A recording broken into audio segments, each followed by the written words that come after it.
Greetings, Minecrafters, and welcome to another Minecraft podcast episode. My name is Kimberly Quinn, and I'm your hostess with the mostest on this gorgeous afternoon, which it is in northern Vermont. It's sunny, and we don't have a lot of sun, honestly. I have to tell you, of course, you'd have to fact check, but because I just heard it on the radio some years ago that Burlington, Vermont, which we're out a ways from there, but was second to Seattle, second or third to Seattle for clouds. Like, who knew?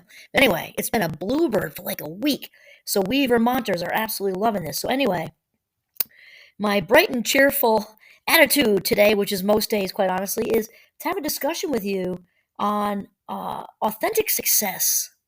The amazing Sarah Von Brednek is my inspiration again today because it's kind of a little bit of a continuation of the episode that we had yesterday. And she starts out with a quote by Ellen Glasgow, which says, "A tragic irony of life is that we so often achieve success or financial independence after the reason for which we sought it has passed." That is wild. And you know what? That fits so well with, just so much other, or so many other things that are out there, like the old, I forget, it was a 70, no, I think it was 80s. Anyway, the book Do What You Love and the Money Will Follow. I mean, there's so much truth in that. We just stay on our authentic path, in order to stay on the path, we got to find it first, right? Finding our authentic purpose, and meaning, that one thing that we were meant to do, on this earth. And the money is like a side effect. It is. It's like, the authentic path is the steak or the roast turkey, and the money, believe it or not, is like the rice pilaf or the side salad. I mean, that's just the truth. And Aaron Doughty is another one who talks about that. That financially speaking, to really to try to bust through those blockers of thinking that any of that's bad. Just focus on the prize, and let the side effects of money and square footage and trips to the beach and all that just happen. You gotta not gotta bust through the myth that that's bad first of all, or it's not going to happen.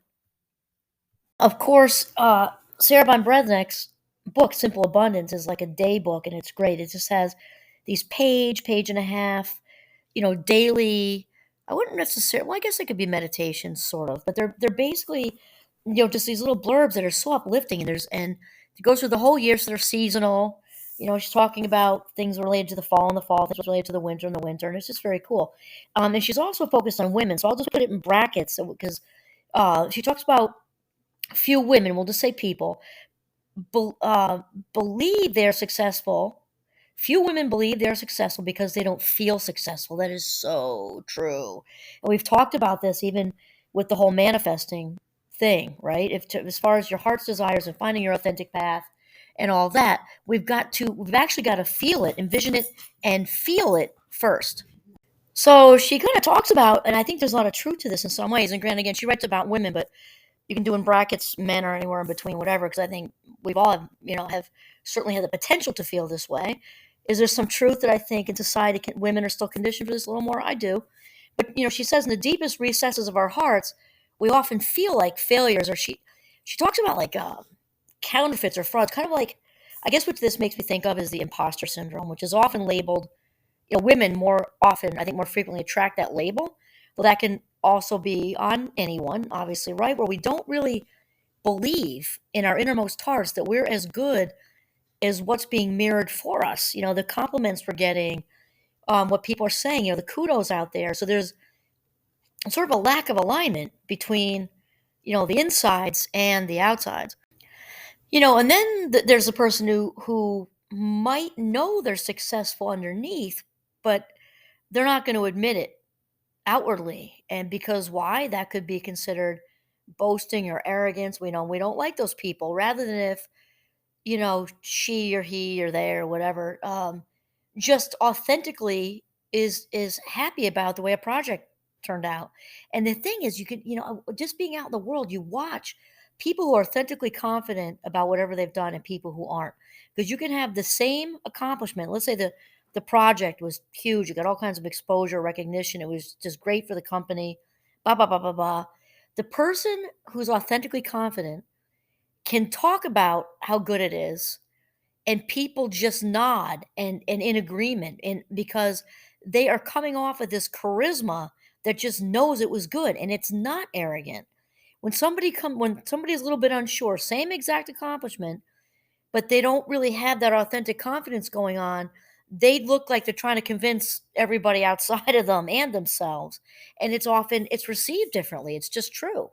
I mean, the world is just not like arrogant people. I mean, we just don't, right? We should say arrogant behavior, separating the person from the behavior, but whatever.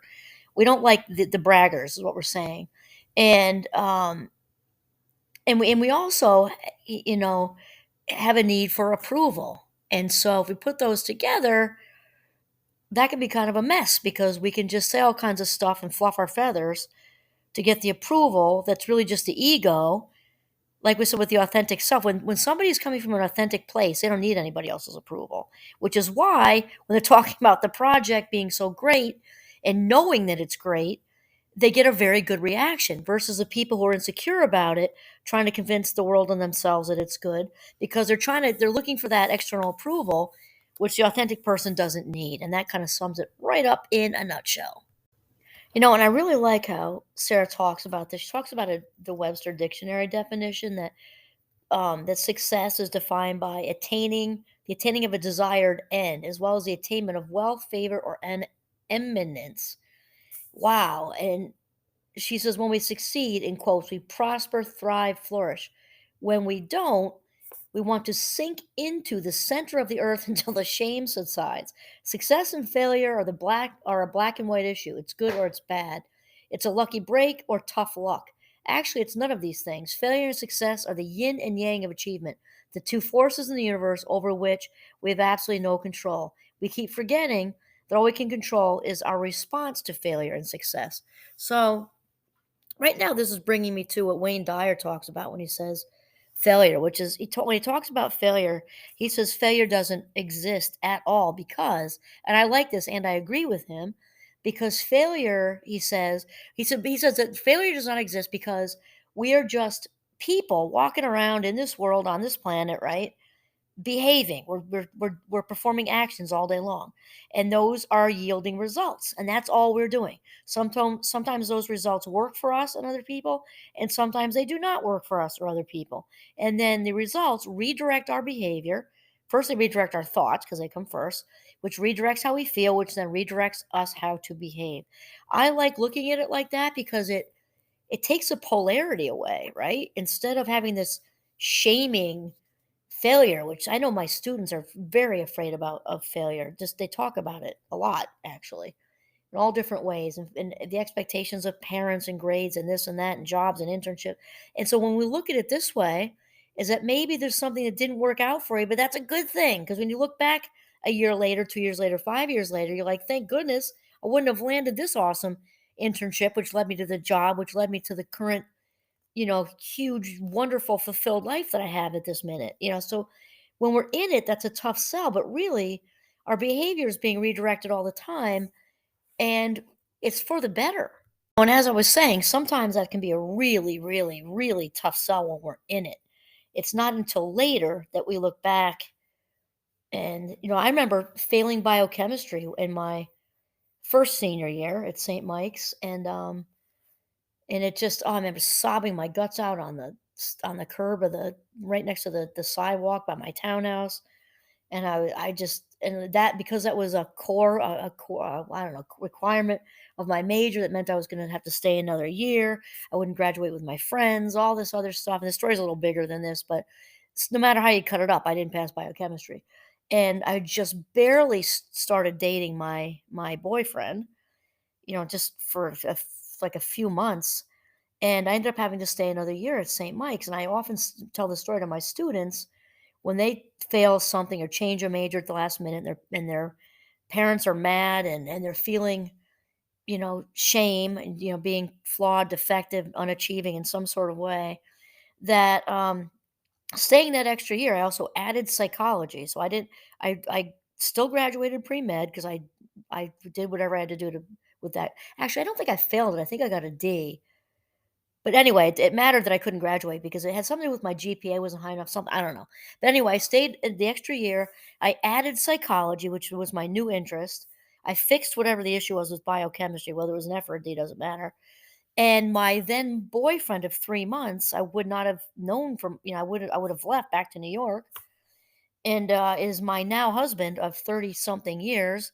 We have 5 beautiful young adult children we call the Fab 5, and it's questionable whether that would have happened because we were just dating barely for like 2 and a half, it was March or something. We left in May, so 2 months, 2 months. Um, and I stayed a whole 'nother year at St. Mike's because he was a year behind me. And, see, so look how that quote unquote failure, and I was a mess when I first got that news. I was just like, "Oh my god, I failed. My dad's gonna be mad, more money. What if he doesn't let me stay? What am I gonna do? I'm this close to graduating." And it was a mess. I felt like my whole life had been turned upside down. And now, fast forward to 30 plus years later, with our wonderful, wonderful life, our wonderful family, that redirection was was 1,000+% in my benefit for sure. And Sarah, skipping down to the bottom here, because she talks about it how, and she's spot on accurate, that we were, at least I speak for myself, I was definitely not taught that, there are different types of success. She basically says that there are two kinds of success. I would even say it's more than that. Kind of like when we used to say way back when there was one kind of intelligence, right? Way back in the early 1900s, it's when Alfred Binet came up with the IQ test and all that. And if you weren't book smart or academically smart, however you want to say, that culturally, and there are a million problems with IQ tests. I'm not a fan.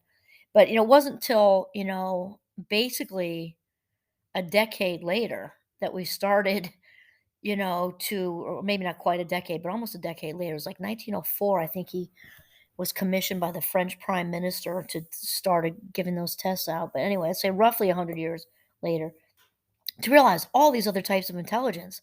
Well, for me, it seems like that with success, so even if we stick with the binary thing of she has, authentic success and financial success, if we really think about it, authentic success to me, and we've talked about this, is being comfortable in my skin. For me, I feel very successful because I've also worked really hard at healing, a lot of forgiveness involved in that, a lot of reprogramming involved with that, with knowing my own worth, my own value, just all kinds of work has gone into that, and keeping very physically active. I mean, there's a lot I've done, and hanging, definitely surrounding myself with phenomenal people. I've got my angels and my chosen family. There, I could go on and on about everything that's gone into it because I don't own all that success myself because so many other people contributed to my success, mirroring my value for me when I wasn't able to,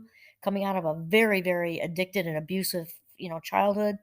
And there's just so my coach, cross country coach Zap. I mean, it goes on and on and on with the good people in my life and the work I've done, and staying active and staying out in nature and climbing mountains and all the other things I've done, and really listening to the inner voice and listening for the green lights. And so I feel very successful. I also don't feel like I'm done yet. I don't feel like, you're running along the path like you do in a marathon. You cross the finish line with your arms up and your success is over. Now, I don't feel like that.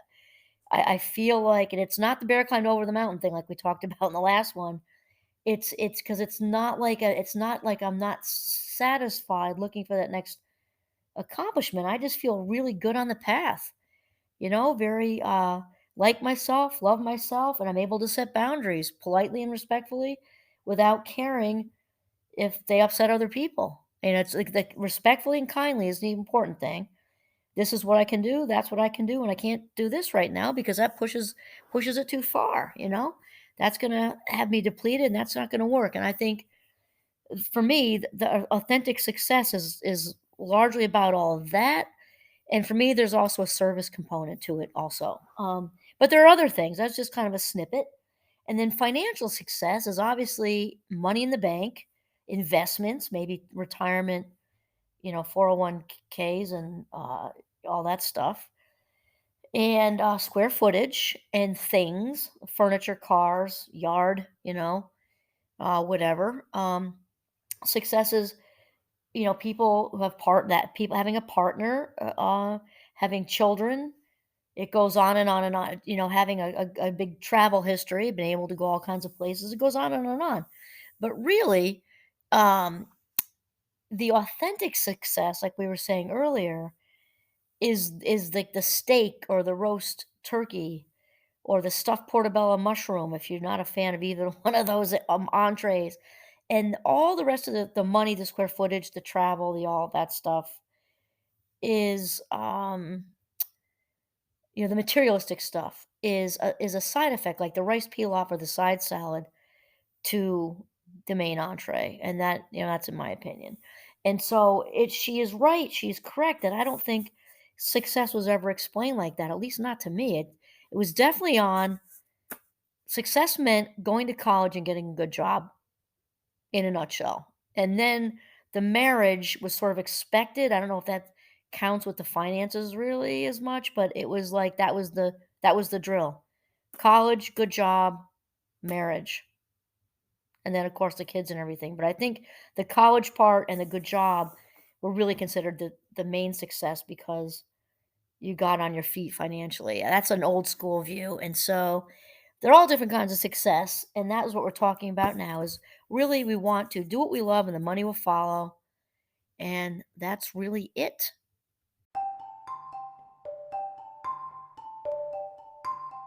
I'm actually very happy that some of these definitions in general are broadening. The intelligence thing, we talked about that. The definition of trauma has recently been expanded to include all kinds of long term stuff, like bullying and in the workplace and all the complex things that can happen over a long period of time. That's expanded. Now we're expanding also the idea of success. And I just think it's so much better to be expansive, inclusive, rather than just being so narrow in general. I kind of hoping as humanity's kind of past that and kind of being more inclusive in general. I just think is a good thing. So thoughts on success, that there are all types of success, and really what leads us down the path with the flaming torch is like if we were in the Olympics is really listening to the inner voice, following the green lights. This is how we hear and hear what the authentic, hearing what our authentic purpose is, and then following this like a beacon, just running towards it full speed. And that's it. All right, this is Kimberly Quinn signing off from the beautiful, beautiful northern Vermont. Have a mindful day.